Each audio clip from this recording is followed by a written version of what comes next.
Bonsoir YouTube et bienvenue dans ce live sur la couleur tombée du ciel. Je précise que les livres m'ont été offerts par Chakos, qui est donc l'éditeur du livre, et que en plus de ça, grâce à Chakos, on fait gagner des éditions du livre, quoi. On fait gagner des livres. Je précise aussi que là, on va faire deux Choose Cthulhu. Alors, vous aurez les deux lives séparés. On va commencer par la couleur tombée du ciel, on fera le festival. Mais je précise aussi que bientôt on va pouvoir faire Advance Choose Cthulhu, survivre à R'lyeh. J'ai trop hâte, j'ai trop hâte de voir ce que ça va donner, où là il y aura vraiment des règles complexes, etc. Ça va être très cool, mais là ce n'est pas le cas. Ce sont des règles très simples. Je le rappelle pour celles et ceux qui ne connaissent pas. En fait, vous allez pouvoir choisir tranquillou bilou bien ce qu'on va faire au fur et à mesure de l'aventure. Nous démarrons, je mets une petite ambiance de nature, vous l'entendez? Ouais. C'est pas trop fort? Merci The Barouda. Je vais relire les intros. Combien de fois, au cours de vos lectures ou du visionnage d'un film, vous êtes-vous retenu de hurler au personnage principal « Mais ne fais pas ça, pauvre gogo !» C'est marqué pauvre fou, mais voilà. Eh bien, voici enfin l'occasion de le faire. Au fil des nombreuses péripéties contenues dans ces pages, ce sera à vous de choisir la suite de l'action.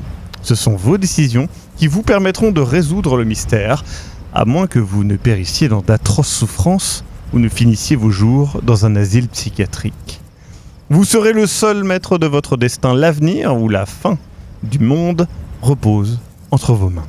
Le principe est très simple, une fois que vous aurez pris connaissance de la situation initiale, suivez les instructions afin de découvrir où vous conduisent vos choix.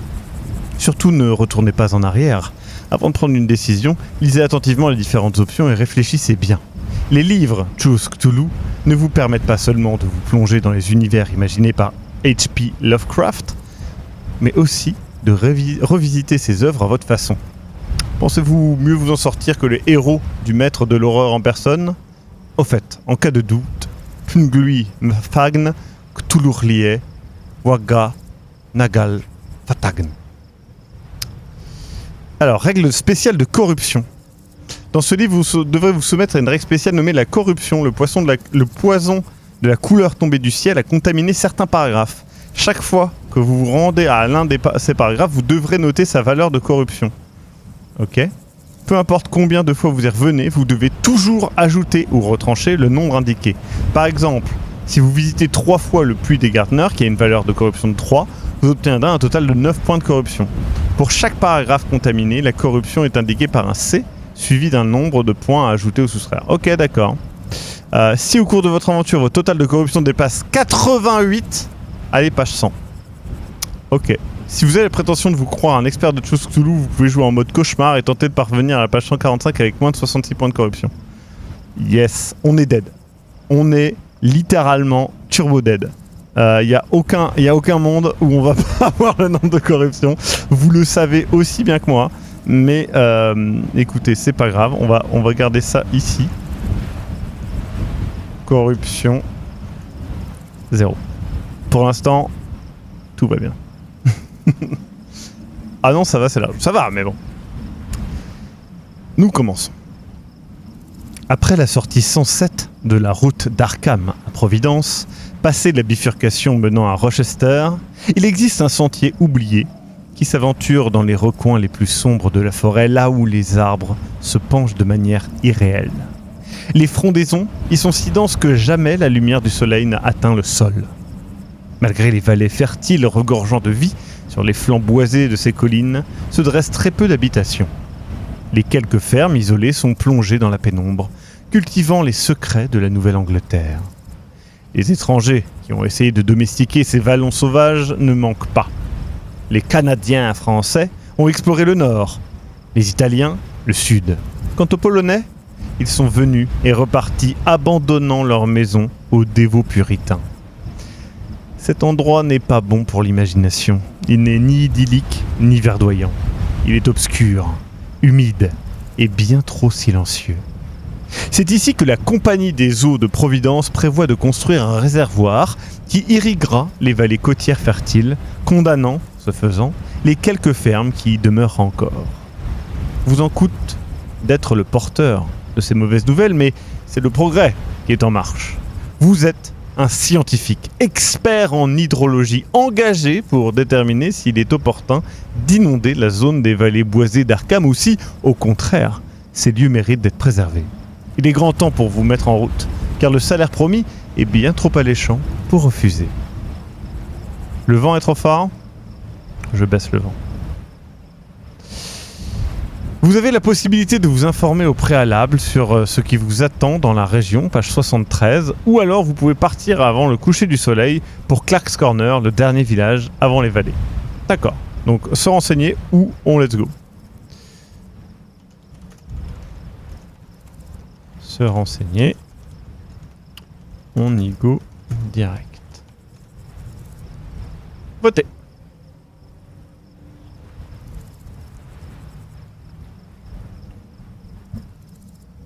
Bibou 54, t'inquiète, tu viens d'arriver, c'est le premier choix. Ok, vous voulez qu'on se renseigne, pas de soucis.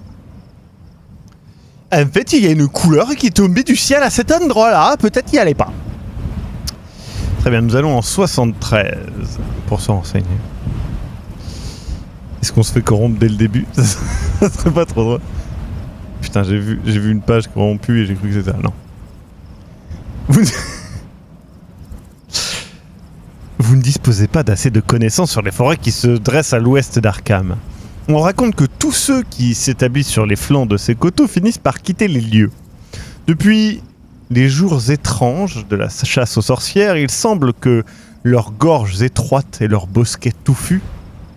On parle des sorcières, hein? Elles ont des gorges étroites et des bosquets touffus. Servent de refuge à des créatures indésirables. Ah, morpion. D'après les légendes, des êtres inexplicables peuplent les collines et s'emparent du bétail ou des petits-enfants. Personne ne les a jamais vus, mais ceux qu'on appelle les démons ailés sont vaguement décrits comme des crustacés ou des arachnides d'une taille démesurée qui se dissimulent dans des grottes et sortent la nuit pour se livrer à leur partie de chasse impies. Vous dénichez une carte détaillée des environs. Apparemment, il n'y a pas de village, seulement des fermes isolées et une épicerie générale en guise de dernière étape sur la route de Dunwich, bourgade de sinistre réputation. On a une ref au migo, du coup. On a nos bons petits migos. Ça fait penser à la couleur tombée du ciel. Tu penses? C'est fou ça, Eshin. Je me demande pourquoi. Si vous jugez vos préparatifs suffisants pour partir dès le lendemain, ok, si vous estimez besoin d'en apprendre davantage sur ces légendes, blablabla. Donc les gens, quel choix? Se renseigner encore ou on y go? Sachant qu'on s'est déjà renseigné une fois. Après, un homme averti en vaut deux. Sachant qu'on est seul, ça nous fera un camarade. Ok, il y a un petit débat là. Là, il y a un petit débat. Ben moi, je pense que chez Lovecraft, faut se renseigner, mais après, vous faites ce que vous le voulez. Hein. Effectivement, Chine. Bon, se renseigner l'emporte, très bien. 139. Très bien, très bien. J'aime bien pour l'instant, c'est bien écrit. Je sais pas, ils sont pas tous ultra bien écrits, là, j'aime bien.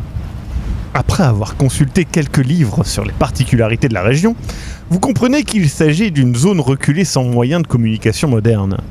Nombreux sont ceux qui se sont égarés dans ces terres sauvages, ce qui pourrait expliquer ces horribles légendes qui courent au sujet d'enlèvements et de disparitions. Si vous devez vous y rendre, mieux vaut être bien équipé. Vous achetez une boussole, une tente individuelle, un réchaud, des lampes, des piles et une boîte de Oli, notre partenaire pour cette vidéo. C'est une blague, YouTube. C'est une blague. Et vous vérifiez l'état de tout le matériel fourni par la Compagnie des eaux de Providence pour analyser l'eau des nappes phréatiques. Demain matin, vous partirez pour Clark's Corner. À votre réveil, en lisant le journal, vous n'en croyez pas vos yeux. À la une de la Gazette d'Arkham, un gros titre accompagné d'une photographie floue mentionne précisément l'endroit où que vous vous apprêtiez à visiter. Chute de météorite aux environs d'Arkham. Vous lisez le court article avec avidité. What? Putain, mais ça veut dire que si on était allé, on se ferait écraser par la météorite? Ou on l'aurait vu? Un visiteur de l'espace par Arthur M. Hier, un fermier sans histoire du nom de Nahum Gardner et sa famille ont eu l'heure de trouver une pierre tombée du ciel au milieu de leur jardin. Après une série d'étranges explosions multicolores qui ont été rapportées par des témoins, un objet non identifié brûlant au toucher a atterri tout près de la maison des Gardner. Demain, aujourd'hui, un groupe de professeurs de l'université Miskatonic se rendra sur les lieux afin d'examiner ce bolide céleste et de récolter des échantillons. Espérons que l'objet en question n'abrite pas un habitant de la Lune. Quel événement passionnant. Dommage que vous n'ayez pas été plus prompt à vous mettre en route. Vous auriez pu assister à ce spectacle unique. Malgré tout, vous avez au moins l'occasion d'aller sur ce lieu de l'impact avec un groupe d'experts. Je vous ai dit, un homme averti en vaut deux, et là, on se retrouve à au moins 3. Vous devriez rejoindre l'université au plus vite pour tenter de prendre le train avec les professeurs. Page 94.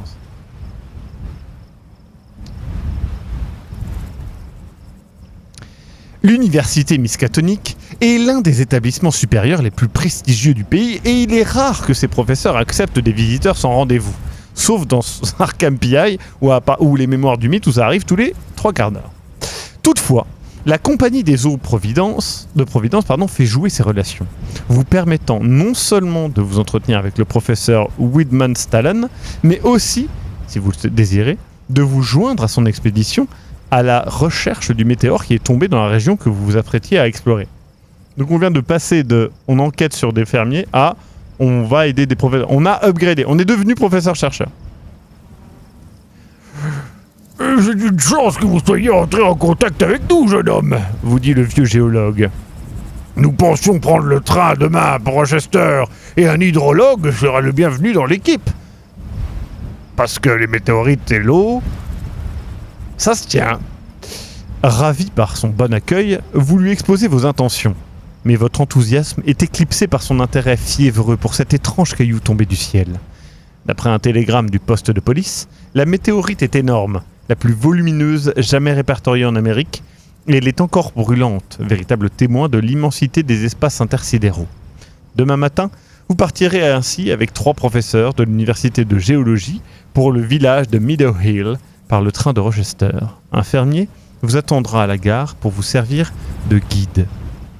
Reposez-vous autant que possible, puis allez page 24. Les gens, il est temps d'arrêter de ce live pour se reposer.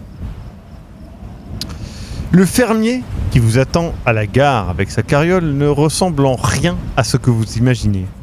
Alors, vous imaginez quoi, un vieux pécor ? C'est un peu facile ça. C'est un homme cultivé d'une 40aine d'années, très observateur et agréable. « La route est longue !» commande-t-il distraitement en vous invitant à monter. Êtes-vous propriétaire de la ferme ou est tombée la météorite s'informe le professeur Winman Stallen. Non, je suis ami Pierce, le voisin de Nahum Gardner. Et comme si cela suffisait à tout expliquer, il donne de la voix à l'attention de son cheval et la carriole s'ébranle. Héros ! Il s'appelle Héros. Presque comme Agro. Le voyage est long et tortueux. Vous êtes très heureux de ne pas traverser seul cette effroyable forêt. Les arbres immenses, au feuillage dense, forment une couverture si épaisse qu'en beaucoup d'endroits, on croirait que la nuit est tombée. Se perdre dans ces bois serait synonyme d'une mort certaine. Ami est un grand bavard et ses questions sur la pierre sont pertinentes, ce qui rend le trajet intéressant. Enfin, vous arrivez à la ferme de Nahum Gardner. Il est inutile qu'Amy le précise car vous remarquez tous un imperceptible changement dans l'air que vous respirez. On examine avec les experts. Je précise que je ne fais pas de choix sans vous. Oh, d'accord. Mesdames et messieurs, nous avons notre premier point de corruption. Déjà, c'est la merde. La ferme des Gardner est une maison coloniale typique, construite sur 2 niveaux, dotée d'un grenier mansardé, entourée d'une parcelle semée de citrouilles et d'un champ de maïs. Près de l'orée du bois, juste derrière l'étable et l'écurie, se trouve un grand verger de pommiers lourds de fruits presque mûrs. Toute la famille Gardner est présente, en habit du dimanche, comme s'il s'agissait d'une cérémonie de la plus haute importance. Donc il y a une photo, je vous la montre.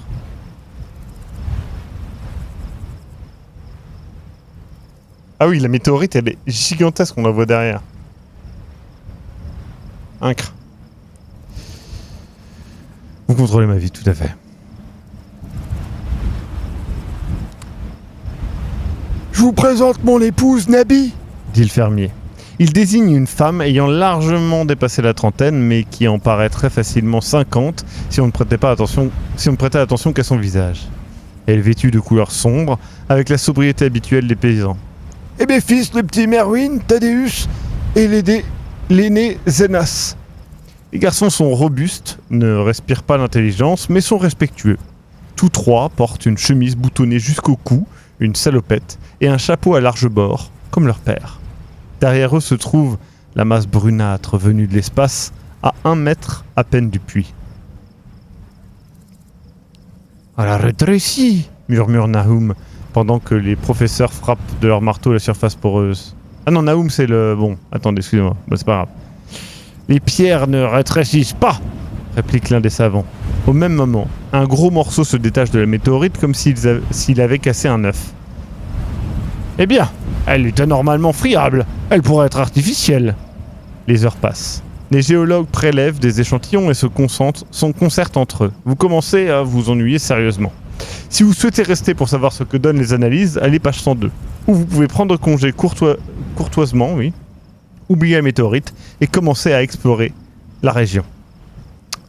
Donc, que faites-vous ? Attendre ou explorer ? Alors, attendre les analyses.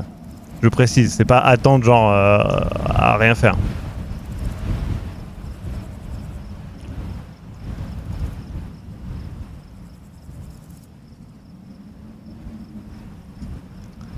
Explorer peut nous mener au Migo, c'est vrai.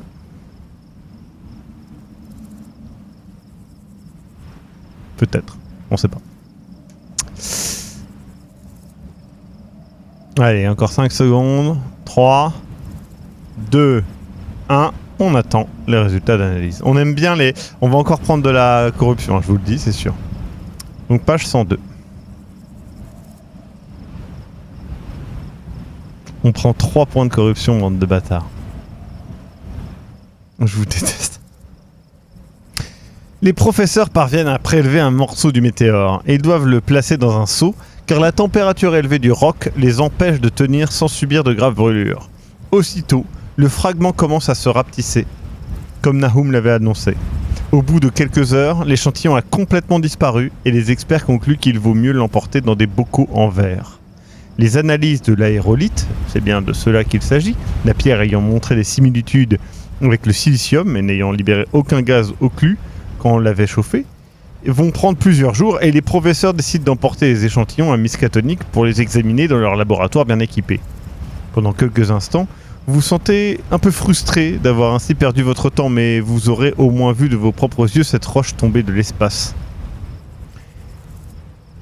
Il est très tard, monsieur, vous dit Ami. Si vous n'avez rien de mieux à faire, vous pourriez toujours venir chez moi. Ma femme et moi serions heureux de vous loger, afin que vous puissiez vous consacrer à votre important travail. Voilà une offre alléchante. Qu'allez-vous faire ? Vous pouvez prendre congé courtoisement pour commencer vos investigations en suivant le trajet prévu par la Compagnie des Eaux, ou suivre Ami, chez lui.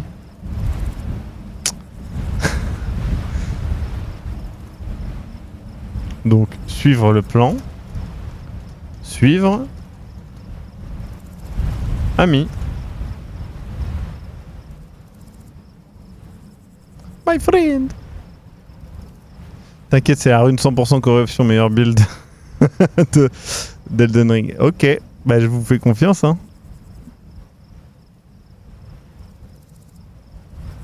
Je pense que les deux choix me paraissent merdiques, mais le 2 me paraît vraiment merdique. Après, qui suis-je pour juger ? J'y connais peut-être rien, on sait pas, hein. Ah putain, vous les suivez vraiment, bande de bâtards. On va tellement crever. On va aller à 70 de corruption instant. 87. Très bien. Vous savez ce qui arrive aux voisins dans les... Oh -3. Putain, vous avez fait le bon choix.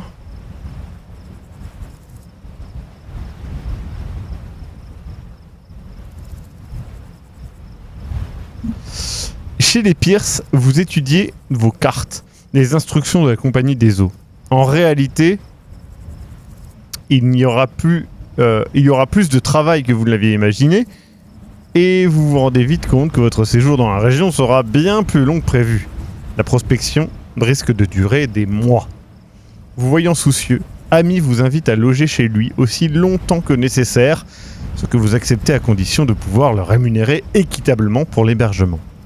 Quelques jours passent et vous commencez vos recherches. Les premières reconnaissances sont courtes pour vous familiariser avec votre environnement car la forêt est dense et intimidante et nombre d'endroits vous hérissent le poil tant ils sont silencieux et sombres.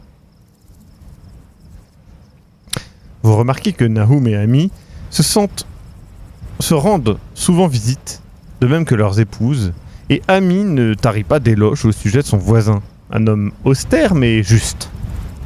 Bientôt, les visites s'espacent car Nahum, occupé à cultiver sa parcelle de citrouilles, se sent plus fatigué que d'habitude. En outre, les poires et les pommes du verger mûrissent plus lentement qu'à l'accoutumée, mais avec une exubérance qu'il n'a jamais vue de sa vie. Les fruits présentent un lustre extraordinaire et atteignent une taille phénoménale. Aujourd'hui, Nahum vous apporte le rapport établi par les professeurs d'Arkham qui lui ont envoyé par télégraphe. Avant de partir, vous lisez le rapport des professeurs. On est à -1 de corruption. Trop bien. Après avoir remercié Nahum d'avoir pris la peine de vous rapporter la dépêche, vous examinez avec curiosité. Un rapport d'affaires aérolite CFO 1882. Objet malléable de niveau 0-or. De composition inconnue, non réactif aux acides et non volatile à toutes les températures. Attention! Le spectroscope... Attention! Le spectroscope montre des bandes de couleurs scintillantes jusqu'ici inconnues, des propriétés optiques étranges et une température anormalement élevée. Magnétisme externe de grade extrême, légère trace de fer météorite. Nota bene, après la mystérieuse volatilisation spontanée du premier échantillon, nous en avons prélevé un second. L'aérolite, qui avait considérablement rétréci, s'est avéré creux. Nous avons trouvé un étrange globule incrusté dans le noyau central qui, au contact de nos instruments, a fondu en une flaque pestilentielle légèrement lumineuse à la texture plastique. Après avoir lu la dépêche, vous voyez Nahum hausser les épaules et conclure. La pierre s'est transformée en urine et il reste plus que de l'odeur. Et je vous jure qu'elle n'est pas agréable. Ok. Souhaitez-vous visiter de nouveau la ferme des Gardner ou vous diriger vers la gorge du diable pour enfin commencer votre travail? Ok, gorge du diable, ça sonne sexy mais...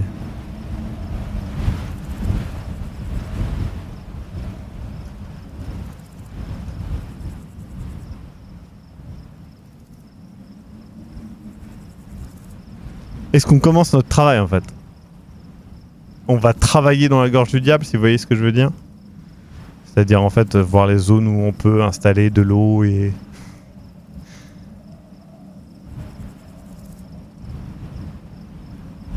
Glander ou taffer? Taffer. On va taffer.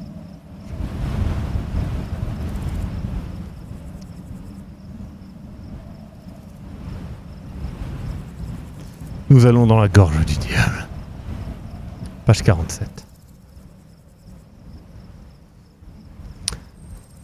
Arrivé à destination à la tombée du jour, vous vous trouvez devant une paroi rocheuse creusée de profonds sillons, qui la rendent pratiquement impraticable. Vous y posez la main, elle est humide et glacée. Sans aucun doute, il s'agit de l'ancien lit d'un cours d'eau. Vous la suivez sans entendre le chant d'un seul oiseau. Et ce n'est qu'en restant complètement immobile que vous percevez le vrombissement d'un insecte ou les stridulations des cigales au loin. Bientôt, la paroi se transforme en une gorge, presque verticale, semblable à une entaille dans la terre. Au-dessus de votre tête se dresse la forêt, et le crépuscule teint de pourpre à mesure que vous avancez. Finalement, le canyon débouche sur une clairière où les hautes herbes vous arrivent aux genoux. L'odeur reconnaissable de terre humide envahit vos narines. Vous rebroussez chemin, mais vous êtes certain d'être enfin dans la zone où se trouvent les nappes phréatiques. Vous poursuivez votre lecture, page 62.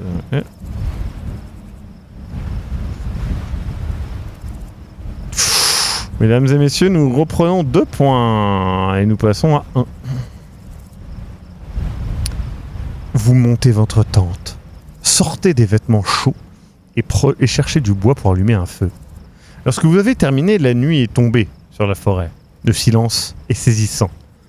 Vous entendez chacune de vos respirations, chaque froissement du tissu de vos habits, mais rien d'autre. Pas même le vent dans les cimes. Vous regardez le ciel qui est d'un noir absolu. L'angoisse s'empare de vous. Le froid est glacial. Votre nez coule et même le feu semble incapable de s'opposer à la nature impitoyable de la gorge du diable. C'est alors au moment où vous êtes prêt à hurler de désespoir que vous le voyez. Dans le ciel, cette fosse abyssale suspendue au-dessus de votre tête s'ouvre un immense orifice qui commence à émettre une cascade de lueurs indéfinissables. Une couleur étrangère à tout ce que vous connaissez, à mi-chemin entre le rouge, le noir et un infâme vert extraterrestre. Rouge, noir, vert extraterrestre ? On est là, on est ici ! Cet étrange ballet céleste dure quelques minutes et, dans cette clarté fantasmagorique, vous constatez que vous n'êtes pas seul dans la vallée. À une vingtaine de mètres, une masse imposante se déplace. Si vous désirez vous cacher dans votre tente, mais si vous préférez vous approcher pour voir de quoi il s'agit, putain. Les gens, je sais pas quoi choisir là. Allez voir. Non, se cacher. Allez voir.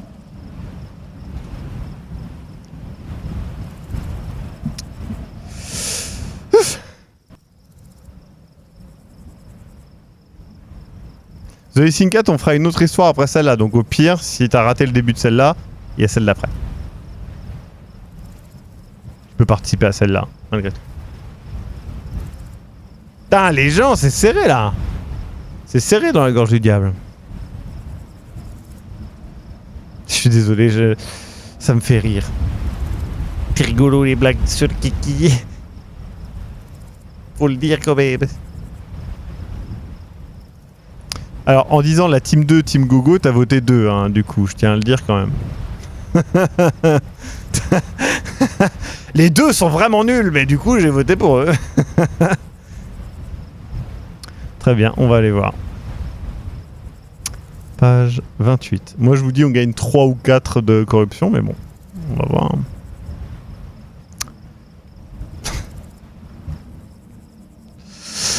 Aïe, aïe, aïe. On gagne 2. Le cône de lumière de votre lampe s'élève vers l'obscurité opaque. Vous vous frayez un chemin dans la végétation abondante et vos chaussures crissent à chaque pas.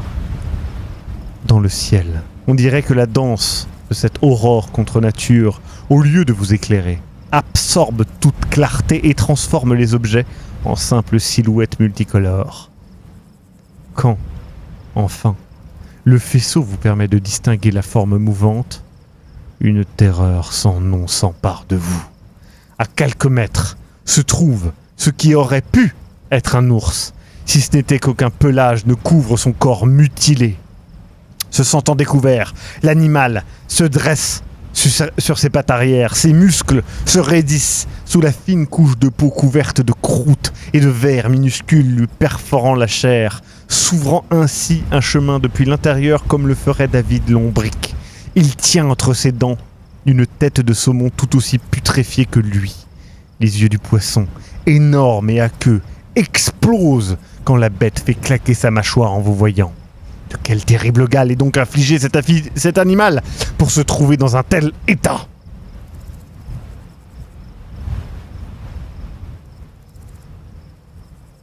Pom pom pom pom pom pom pom pom. Descends sur la terre. Oh non!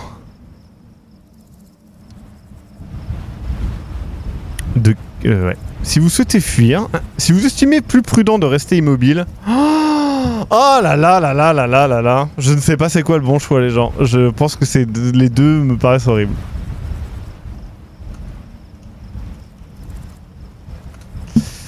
Mais ouais, je sais pas. Fuir, je pense que c'est une très mauvaise idée par rapport à un ours brun, mais après, écoutez, j'en sais rien. Je veux pas vous influencer, j'en ai aucune putain d'idée. Je sais pas, les gens. Ce soir sous la terre.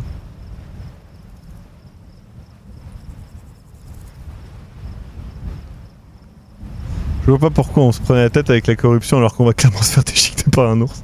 C'est vrai. Fais un crifli ou un ours brun? Bah... un peu la même chose. Vu qu'on est au nord-est des États-Unis. Je sais pas.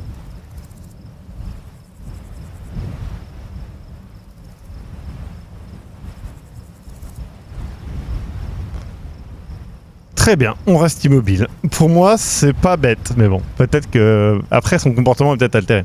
59.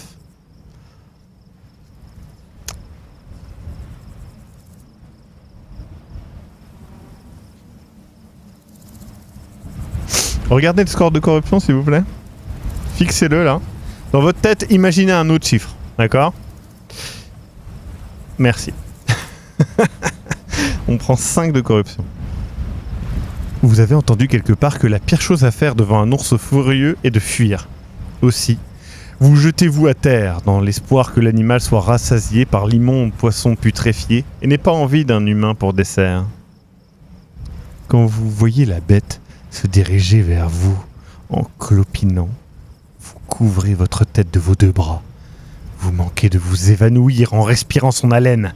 Vous sentez sa salive pestilentielle couler dans votre cou.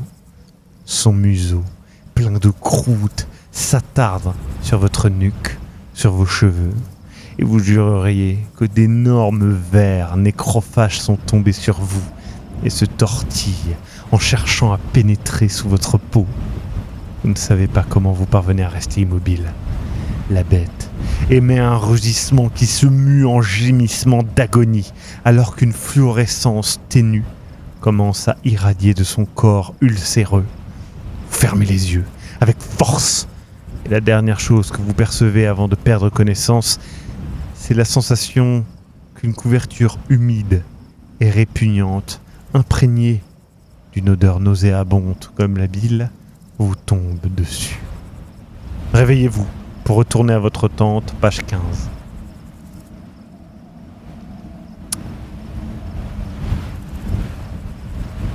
On était à -1, les gens, on est passé à 9. Ça veut dire qu'on a pris 10 points là, en quelques pages. On dirait un Wattpad. Cette nuit a été une horreur sans nom. Vous vous réveillez avec la sensation d'avoir perdu connaissance plutôt que de vous être reposé.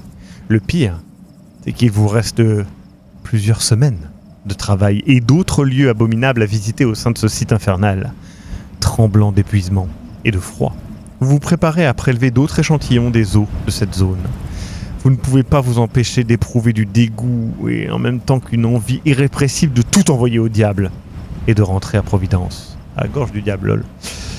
L'examen de la carte indique qu'il vous reste une 12aine d'endroits à inspecter, ce qui vous plonge dans une profonde mélancolie. Vous sortez la tête et le silence vous écrase à vous en faire perdre la raison. Pas même un insecte ne rompt le calme mortel qui vous enveloppe tel un linceul. Si vous souhaitez lever le camp pour vous rendre sur le prochain site, à Sentinel Hill, blablabla, si vous préférez aller chez Amy Pierce pour récupérer. Ah, c'est peut-être pas idiot ça. Les deux choix sont pas idiots. Donc, continuer le taf, aller récupérer chez Amy. Je rappelle qu'on perdait des points de contamination en allant chez Amy, mais après je sais pas si c'est toujours valide. Hein. Maintenant il s'est peut-être tapé l'ours. Hein.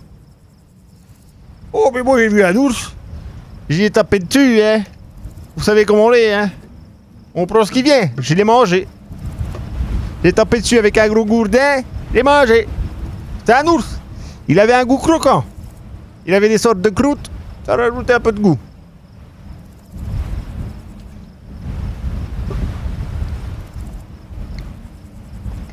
Bon. On va récupérer chez Amy. Est-ce que c'est le pire choix? On retarde l'inévitable, je sais pas. Fake dada, putain, incroyable. 112.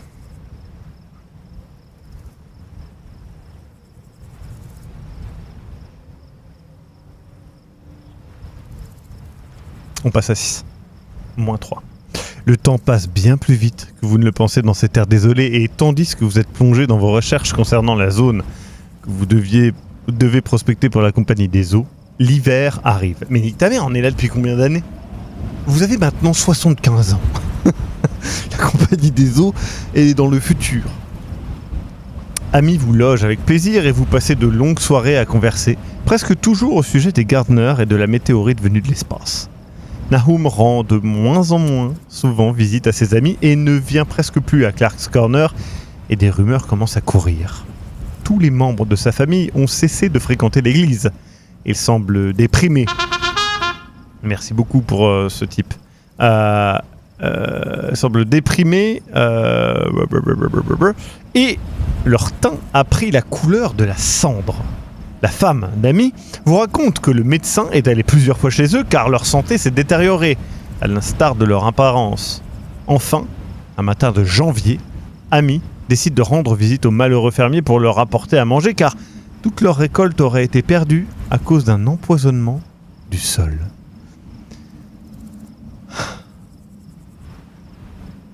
Si vous souhaitez accompagner Amy chez les Gardner, si vous préférez rester chez les Pierce jusqu'au printemps.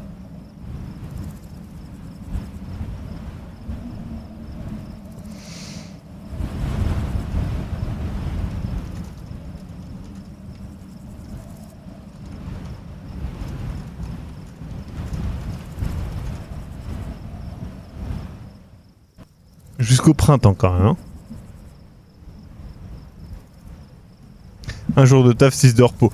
Un mois de... non, un jour de taf, 6 mois de repos, tu veux dire, ouais. Qui va nous virer de façon Cthulhu. J'avoue.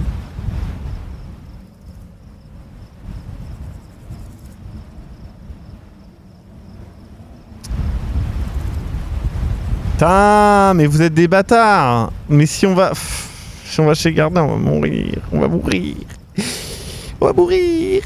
Aller chez le voisin, ça dure 3 mois. Non, ne pas y aller. Très bien, allez chez Gardin. Bon, bah, 135. Vous mourrez. Vous traversez la forêt enneigée en direction de la ferme des Gardner, dans un froid si glacial qu'aucune couverture ne peut le tenir à distance. Alors que vous discutez de sujets anodins, vous remarquez qu'Amy lance régulièrement des regards en bordure du chemin, puis finit par stopper la carriole et en descendre. « Que se passe-t-il » demandez-vous. Ah, bah, cette voix-là. Sans répondre, le fermier se penche pour examiner des empreintes. Elles ont été laissées par des animaux, renards, écureuils, lapins. Amy vous informe aussitôt que quelque chose que vous n'êtes pas en mesure de remarquer. Leur taille, leur disposition et leur forme sont étranges, presque impossibles. Tout à coup, Hero, le cheval, se met à hennir de manière incontrôlable. « Essayez de le calmer !» vous crie Amy. Vous saisissez les rênes et tirez, mais ce que vous voyez alors vous terrifie autant que l'animal lui-même.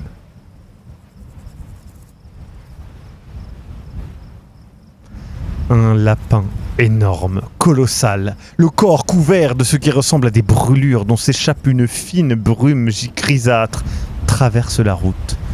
La longueur de ses bonds est impressionnante et anormale. Si vous voulez toujours vous rendre chez Nahum, continuez, page 19, où vous pouvez demander à Amy de vous déposer à Clark's Corner pour quitter cet endroit aussi vite que possible. Yes.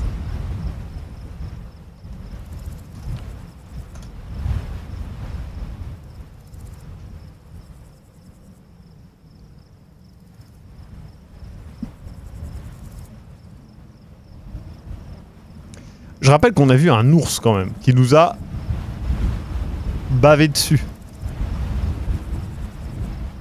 Et ce qui nous fait plus peur, c'est un lapin quand même. Après, je suis d'accord, un lapin géant, ça fait peur. L'idée fait peur. Mais bon. Vous voulez vraiment qu'on aille crever là-bas, hein? Ok. C'est votre aventure. Page 19. On va prendre 19 points de corruption. Allez, c'est reparti, la corruption.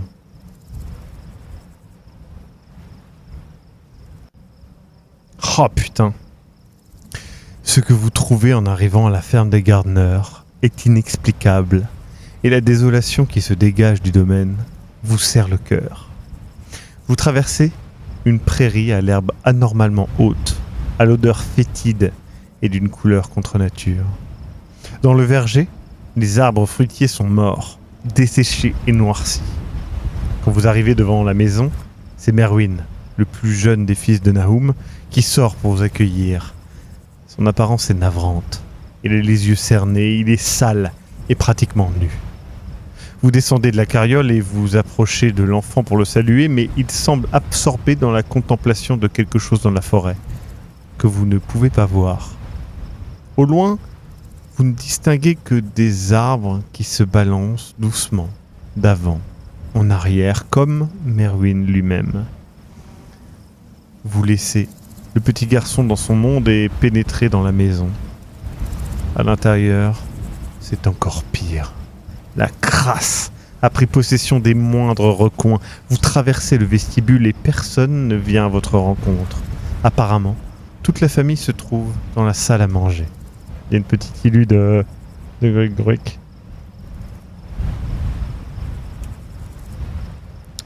Poursuivez votre lecture, page 124. Yes. J'espère que vous aimez bien le chiffre 9 parce qu'on y retourne.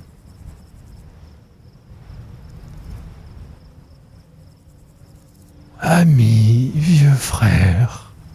La voix de Nahum vous fait sursauter dans la pénombre. Toutes les fenêtres sont fermées, les rideaux sont tirés et les Gardner restent assis, bien droits sur leurs chaises. L'aspect de la famille est épouvantable. Zenas est couverte de plaies, des petites coupures mal soignées qu'il attribue à la nécessité de tailler les mauvaises herbes durant toute la saison. Nahum, l'homme solide et austère, n'est plus que l'ombre de lui-même et il peine à se lever pour vous saluer. Ses lèvres sont craquelées et il dégage une odeur de cadavre. De la cuisine émerge Nabi, aussi pâle qu'un fantôme, les yeux si profondément creusés que l'on croirait voir une tête de mort. « Nabi, apporte le café à ces messieurs », lui dit Nahum. Vous avez beau tenter de refuser en répétant que ce n'est pas la peine, la pauvre femme retourne, comme un automate dans la cuisine, d'où s'échappe un parfum putride. « Je l'ai vu », psalmodie-t-elle d'une voix lointaine, beaucoup plus éloignée que la distance qui vous sépare de la cuisine. « Les branches, elles bougent, les branches des érables, elles dansent, dansent !» Le bruit de l'eau qui bout commence à devenir gênant, quand toute la famille se plonge dans un silence soudain, alors que la tête de Nabi tourne très lentement vers vous, en formant un angle improbable.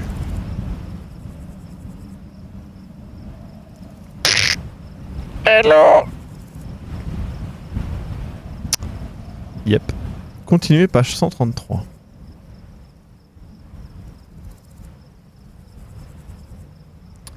Qu'est-ce que vous pensez du chiffre 10?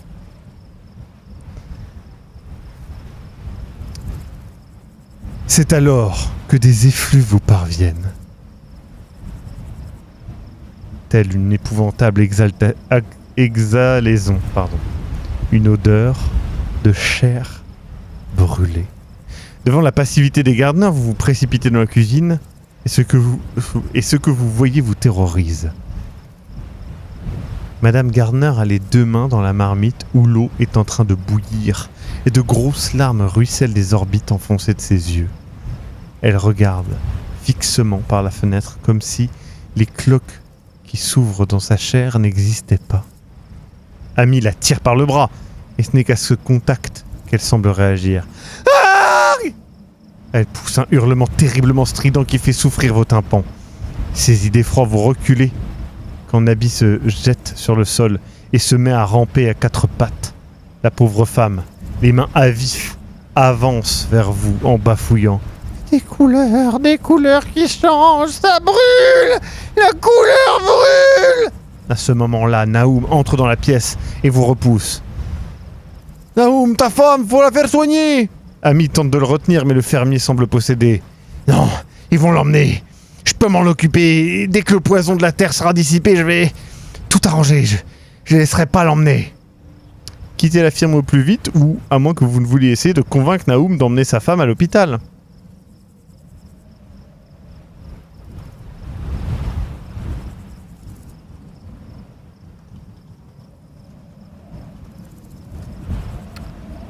Yes. TDAH. Putain, les putains de TDAH, quoi. Vous aussi, des fois, vous oubliez de réfléchir et juste vous brûlez les mains. En vrai, ça arrive à toutes et à tous. C'est un classique, hein.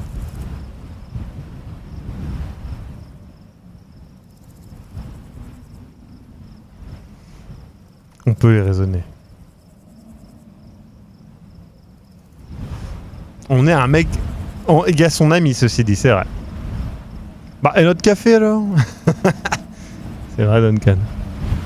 La 2 for real, les gens. Bah, j'avoue, mais... C'est le fameux red flag, là. Je suis d'accord que je comprends la fuite. Après, est-ce qu'on a fui devant l'ours? Est-ce que là, c'est pas un ours qui nous demande de l'aide? Après, il y a un autre livre après, hein, vous inquiétez pas, au pire, si on meurt, c'est pas très grave. On part. Quittez la ferme au plus vite, page 57. Le chemin du retour est épouvantable. Aucun de vous ne veut parler de ce qui s'est produit. C'est encore pire lorsque vous traversez les étendues desséchées et stériles qui étaient autrefois les champs de maïs des Gardner, alors qu'il apparaît un nuage d'insectes indescriptibles. La plupart d'entre eux sont étranges et méconnaissables, mais certains ressemblent encore à ce qu'ils devaient être, en dépit de leur taille disproportionnée.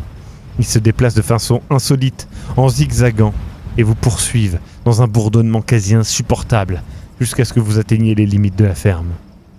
Dès que vous pénétrez dans la forêt, ils disparaissent, tout comme votre envie de les évoquer. Cette nuit-là, vous êtes assaillis par de terribles cauchemars. Les cauchemars inspirés par ce que vous avez vécu et aussi les remords d'avoir laissé ces gens dans un tel état de dégradation. Au matin, vous devez prendre une décision difficile. Si vous décidez de quitter ce village maudit une fois pour toutes, ou si vous tentez de surmonter l'horreur pour continuer votre travail. C'est vraiment le truc du travail, quoi. Ok, fuir. Bosser. Une décision décisive. Bah ouais. Le salaire est bon. Le salaire, on est payé cher. Honnêtement. Ils l'ont dit. C'est bien payé. C'est bien payé. Puis on est chez Ami. Ami, il est sympa quand même. Ami, c'est notre pote. Putain, vous voulez vraiment bosser. Putain, ça, franchement. Ça, c'est un bon chat de droite. Merci les gens. Enfin, représenter les valeurs d'Emmanuel Macron. Merci. Ça, c'est ma France. Ça, c'est ma France. Vous allez travailler. Travailler pour l'État, en plus. Techniquement. Chat de droite, mais oui. Allons, enfants de la patrie. C'est le meilleur moyen de faire monter le fuir d'un coup. On traverse la rue, mais on va dans la forêt, nous. C'est une blague, bien sûr, pour celles de ceux qui ne savent pas. Pas vraiment un chat de droite, hein. Alors, attendez.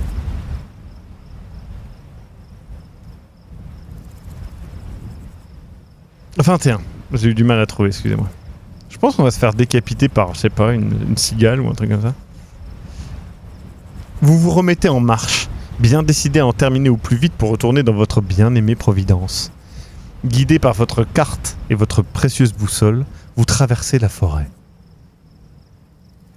Les arbres poussent en s'étirant vers le ciel comme s'ils voulaient le toucher grand et décharné, semblable à des squelettes gardiens d'une terre que personne ne voudrait fouler de sa propre volonté. Vous avez l'étrange impression que la boussole n'est pas tout à fait fiable et qu'une étrange attraction dévie son aiguille vers la zone où se situent les fermes les plus isolées. Conscient que c'est impossible, vous mettez de côté votre appréhension et poursuivez vers Sentinel Hill.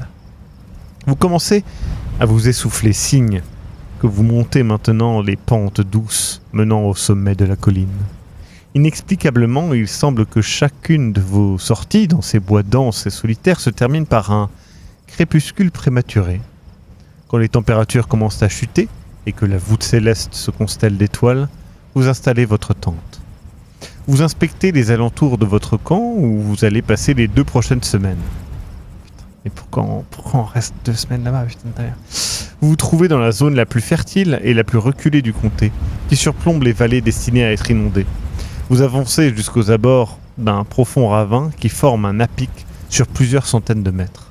Un océan d'arbres s'étend à vos pieds et il vous semble distinguer au loin des lumières de quelques fermes éparses.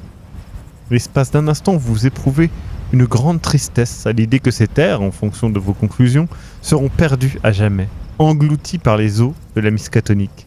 Plongé dans vos réflexions, vous manquez de vous étaler la tête la première en vous coincant le pied entre 2 blocs de pierre curieusement symétriques. Vous pouvez retourner à votre tente ou décider d'examiner. Allez, je sais très bien ce que vous allez dire, bande de sac à merde.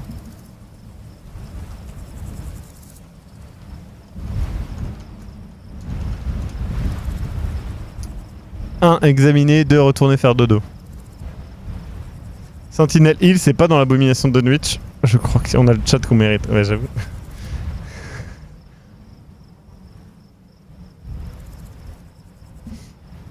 Putain, vous avez examiné le truc de... Ah là, ça me saoule. Évidemment, moi aussi, j'aurais fait la même. Vous avez remarqué que je vous ai pas trop influencé depuis le début. Hein. J'essaye d'être... Je suis poli quand même.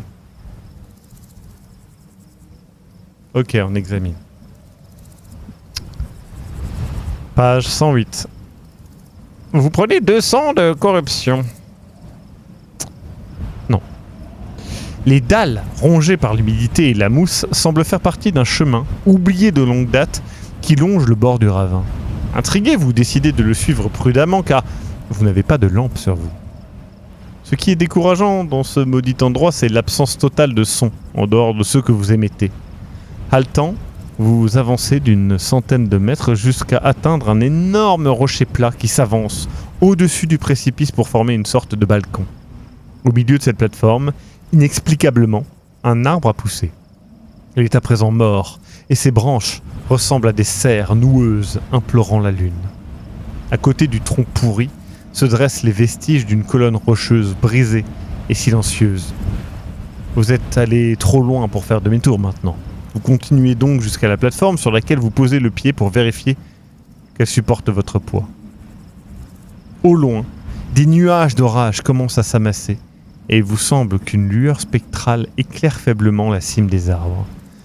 Lentement, vous vous approchez de l'arbre noir. Le bois est fissuré, abandonné, même par les parasites, mort depuis bien plus longtemps que vous ne pouvez l'imaginer. Une longue branche tordue pointe au-dessus du bord et une vieille corde effilochée pend dans le vide. Ce spectacle, les taches brunâtres sur la pierre, suggèrent une fin tragique. Les légendes à propos d'anciens rituels abondent dans cette région et l'on raconte que nombre des sorcières et ensorceleurs qui ont fui Salem ont trouvé refuge dans ces terres inhospitalières.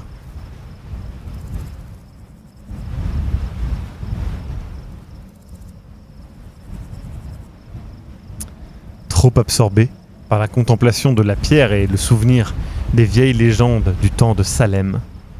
Vous ne comprenez pas que vous n'êtes pas confronté à un cas de sorcellerie, mais à un autre des grands mystères inexplicables de ces lieux reculés.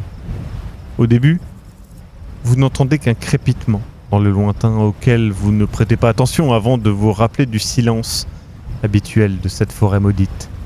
La lune se cache derrière un nuage noir et vous n'y voyez plus rien. Redoutant de basculer dans le précipice, vous avançant en tâtonnant jusqu'à la dalle de pierre tachée. Elle est chaude au toucher, poreuse et répugnante, comme si la roche était criblée d'1 milliard d'alvéoles symétriques.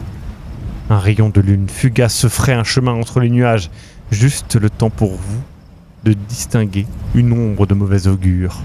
Vous regardez le ciel et le regrettez aussitôt.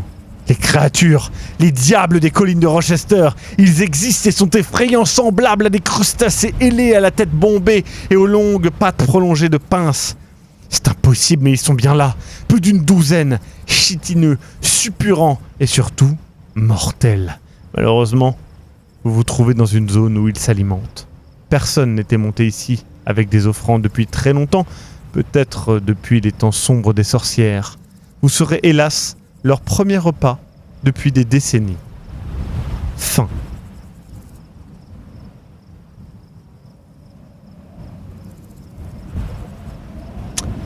Vous avez réussi à être tué par littéralement des putains de migos, quoi.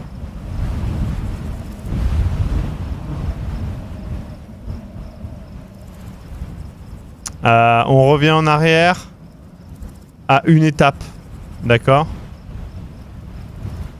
Attendez, je me rappelle plus c'était où.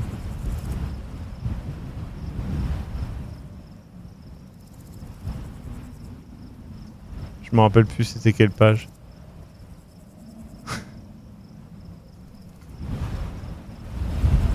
je recherche, hein, attendez.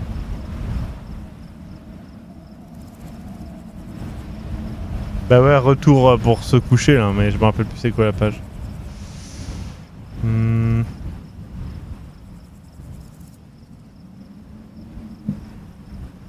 Attendez, je cherche.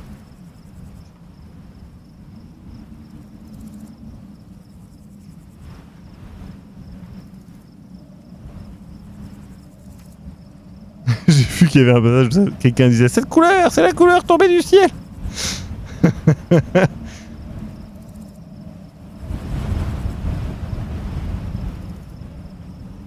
Je pensais pas qu'on mourrait si vite. En même temps, ça semble logique, hein.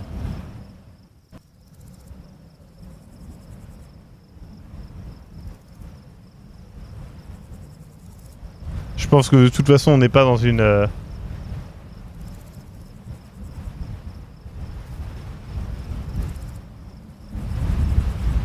Je pense qu'on n'est pas dans une truc... Attends, il y a un truc qui me tue, les gens. Il y a une page où c'est marqué « Pour satisfaire votre curiosité, vous pouvez lire la page 126 de Cthulhu 10, celui qui chuchotait dans les ténèbres. » Mais il n'est pas encore sorti en France. C'est trop drôle. En vrai, je trouve ça trop drôle.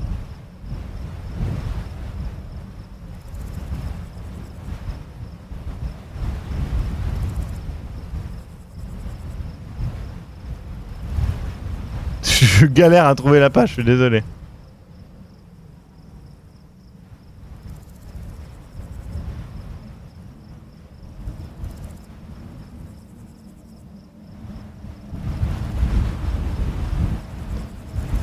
Putain, mais c'est fou ça. Page 21, tu penses? Ah ouais, vous avez raison. C'est ça, merci. Bah putain, j'étais pas prêt à la trouver, j'étais à 43. 35 du coup.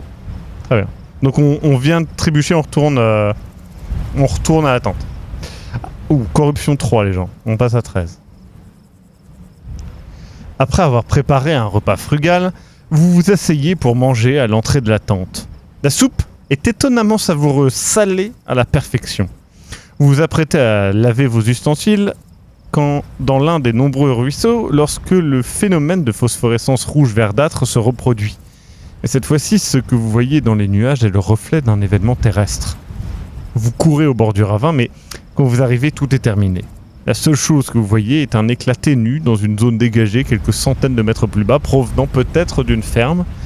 Vous pourriez essayer de vous en approcher ou alors oublier tout ça et reprendre votre travail demain matin. Vous avez cependant la sensation inexplicable de négliger un élément important en vous détournant de ces lueurs et de la chute de la météorite. Peut-être devriez-vous cesser vos recherches et vous rendre à l'endroit où la pierre est tombée du ciel pour comprendre ce qu'il se passe. Si vous souhaitez aller chercher Amy Pierce pour vous conduire à la ferme des Gardner, si vous préférez continuer votre travail et examiner la colline pour déterminer si elle supportera un barrage. Yes. Donc encore une fois, le fameux Gardner versus boulot.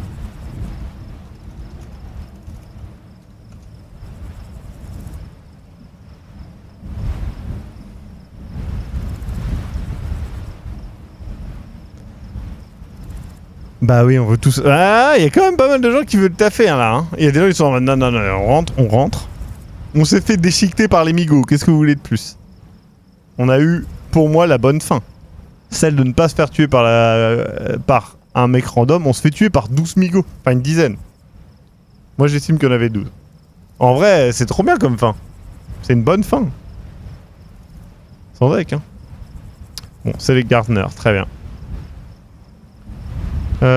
26. Allez hop. 14. Lorsque vous arrivez chez les braves fermiers, vous les trouvez très affligés. Amy se prépare à partir et, en vous apercevant dans l'allée, vous faites signe de presser le pas. Quelque chose de terrible est arrivé, Thaddeus est mort. Comment? Demandez-vous, horrifié par le sort du cadet des Gardner. Apparemment, le garçon a perdu la tête il y a plusieurs jours et son père a dû l'enfermer dans une chambre au grenier. Aucun fichu médecin ne veut plus approcher de la ferme depuis l'hiver dernier et le garçon est décédé. Vous montez dans la carriole, prêt à entendre le macabre récit durant le trajet. Apparemment, la dégradation de cette ferme maudite dure depuis un moment et tous les membres de la famille sont désormais considérés comme des pestiférés. Une nouvelle fois, les alentours de la bâtisse vous stupéfient. Les arbres qui entourent les terres empoisonnées sont morts et sont devenus blanchâtres et cassants, comme s'ils étaient faits de cendres. Quant aux champs cultivés et la prairie luxuriante, il n'en reste plus qu'une fine poussière grisâtre. Je sens que ça va partir en couille. Doudi, douda, on récupérera un point de plus. Doudi, douda. Nahum sort pour vous accueillir. Il n'est plus que l'ombre de lui-même, un cadavre ambulant, aux lèvres crévassées et à la peau recouverte de plaies. À son côté se tient Zenas, le fils aîné, qui n'a guère meilleure allure, mais son aspect est complètement différent. Il est affreusement enflé, presque tuméfié. Sa peau cyanosée semble étirée au maximum, au point qu'on a l'impression qu'il s'agit d'un ballon sur lequel on a dessiné des traits humains. Il vous regarde, le visage vide d'expression, dans un état d'hébétude totale, le regard perdu, comme s'il voyait à travers vous. Malgré tout, il obéit aux ordres de son père et se dirige vers l'écurie avec le cheval sans tenir aucun compte des hennissements de dégoût du pauvre animal. Soudain, le petit Merwin, assis sur le porche, se met à hurler à plein poumon, un cri démentiel qui trouve un écho en provenance du grenier, un croissement à faire dresser les cheveux sur la tête. Glacé d'effroi, vous regardez Amy qui hausse les épaules. « C'est ma femme, elle est très affaiblie, » explique Nahum en réponse à notre air paniqué. « Entrez, nous allons dîner. » Yes. Ben ça va bien se passer, c'est sûr. Allez hop. La maison des Gardner est effroyable. Aucune fumée ne sort de la cheminée et elle ressemble à un mausolée glacé qui deviendra réalité si quelqu'un ne sort pas ces pauvres gens de ce terrible endroit. La façade est envahie de plantes grimpantes et desséchées et un bourdonnement permanent d'insectes invisibles semble émaner de ces murs décrépits. L'intérieur de la bâtisse ne vaut guère mieux. Les pièces sont encombrées de détritus, de feuilles séchées et de nourriture à divers stades de décomposition. « Zenas, rapporte-nous du bois. Nos invités ont froid. » En effet, le foyer est éteint et un courant d'air aussi glacial que nauséabond s'infiltre par la cheminée. Le jeune homme passe un bon moment à empiler des planches pourries sur l'âtre avant de s'en éloigner sans les avoir enflammées. « Vous ne vous sentez pas mieux ?» demande Nahum. « Ce bois chauffe bien, pas vrai ?» Vous comprenez alors que le pauvre homme a capitulé. et que son esprit a cessé de résister à la pression intense provoquée par les événements récents. Préparez-vous pour un dîner compliqué, page 25, mais merci. Yes. Le dîner, avec les Gardner, est tout sauf agréable, car l'état de la ferme est à l'image de leur prairie flétrie, mais à un stade encore plus avancé. Vous vous trouvez dans une vaste salle à manger à la grande fenêtre s'ouvrant dans la façade de la maison, couverte d'un immonde chiffon taché d'une substance jaunâtre et brune qui, en d'autres temps, était un rideau. Ce tissu ne couvre presque rien, et les fermiers ont utilisé des cartons et des journaux pour masquer les vitres. Il n'y a pas de feu dans la cheminée et le froid, d'une intensité inexplicable, vous fait grelotter. « Zenas, apporte à manger. » La voix de Naoum est dure, cassante, à l'égal de son expression austère de puritain. Le garçon, qui affiche un visage totalement ahuri, se lève, entraînant les pieds et obéit à son père sans rechigner. Quand il ouvre la porte de la cuisine, vous remarquez que l'on y a installé un lit de camp où un membre de la famille doit dormir. Un trousseau de clés est suspendu au pied de cette zone improvisée. Zenas pose un plat de légumes sur la table avant de retourner à la cuisine chercher la viande. Ce que vous découvrez dans le récipient ébréché vous inspire autant d'effroi que de dégoût.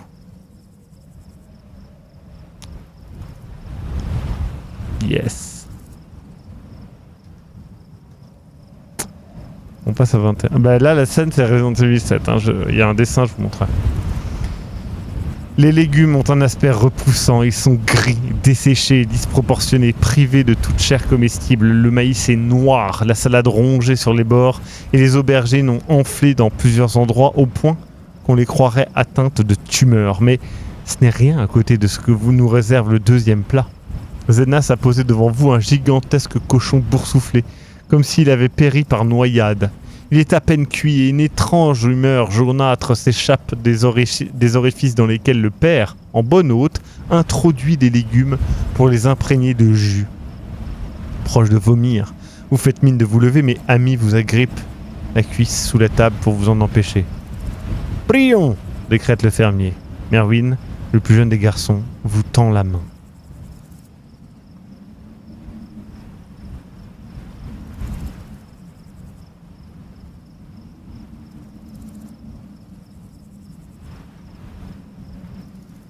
Vous prendrez bien un peu de cochon.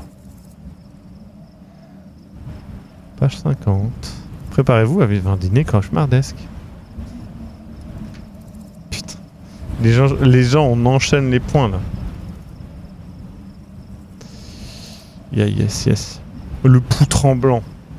Vous sentez la main du garçon s'accrocher à la vôtre. Ses petits doigts osseux sont étrangement froids et craquent au moindre contact sans que vous les serriez. Vous regardez l'enfant, il vous gratifie d'un sourire terrifiant aux gencives édentées et purulentes, qui n'est pas dû à la perte de dents de lait, mais plutôt à l'empoisonnement que subit vraisemblablement toute la famille. « Et Nabi ?» ose demander Ami. « Comment se porte ta femme, Naoum? Pourquoi ne dit-elle pas avec nous ?» Vous tenant tous par la main, vous vous dévisagez les uns les autres avec curiosité et s'ensuit un moment de gêne. Les Gardner sont immobiles, comme s'ils écoutaient quelque chose que vous ne pouvez pas percevoir. Attentifs comme des lièvres, anticipant l'arrivée subite d'un prédateur. L'attente se prolonge, jusqu'à ce que Ami et vous ne commenciez à regarder autour de vous, inquiets, cherchant ce qui vous échappe. « Nabi ne se sent pas bien, » répond soudain Naoum, ce qui vous fait sursauter. « Elle voyait des choses dans l'air, qu'elle était incapable de décrire, elle criait et ça faisait du mal. Elle s'est blessée en se coupant les cheveux et nous avons dû l'enfermer. »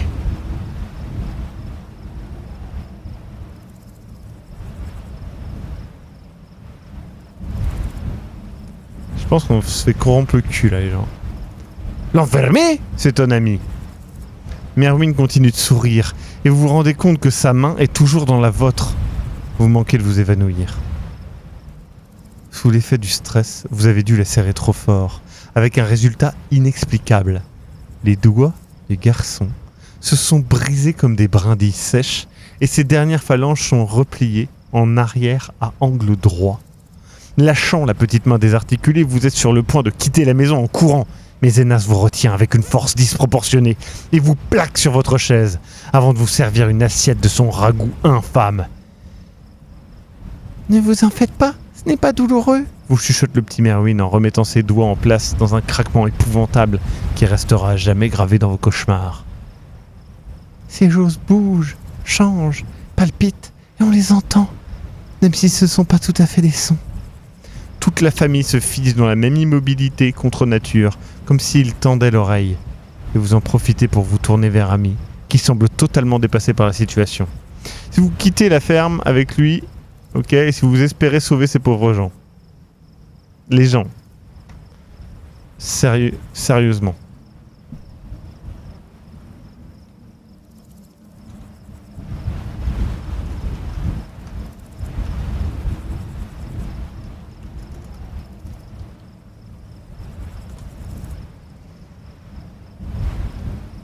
Pour fuir.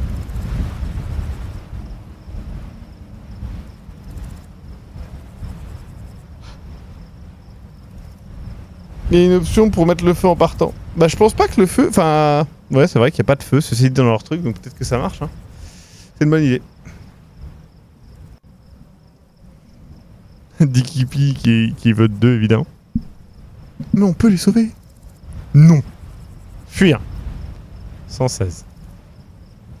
Ils sont déjà morts en fait. L'heure n'est plus aux atermoiements. Ces gens n'ont plus rien d'humain. Vous vous levez d'un bond et vous criez à Ami de vous suivre. Sans un regard en arrière, vous filez dans le vestibule, vous atteignez la porte et commencez à tourner la poignée, mais elle ne s'ouvre pas. Bon sang, Ami, c'est un piège! Lui hurlez-vous alors qu'un gouffre immense de désespoir vous creuse l'estomac. Il ne répond pas. Vous vous précipitez vers la première fenêtre et écartez le rideau. Elle est condamnée par des planches pourries, cependant assez solides pour résister à l'assaut. Ami, pour l'amour de Dieu, aidez-moi! Appelez-vous! Appelez-vous, pardon. Le craquement du bois derrière vous est presque imperceptible, mais vous vous retournez juste à temps pour voir les gardeners regroupés autour de la porte de la salle à manger. Ami se tient à côté d'eux, mutique, un sourire stupide sur le visage et une cuisse de poulet putride dans la bouche. Inutile de résister! On ne peut pas y échapper! Maintenant vous la voyez, la couleur, la phosphorescence qui semble s'infiltrer à travers les lattes du plancher, à travers les murs et le plafond où résonnent les pas rampants de Nabi et de son fils. Vous allez passer un certain temps en compagnie des gardeners, jusqu'à ce que quelqu'un vous trouve et vous emmène. Page 77.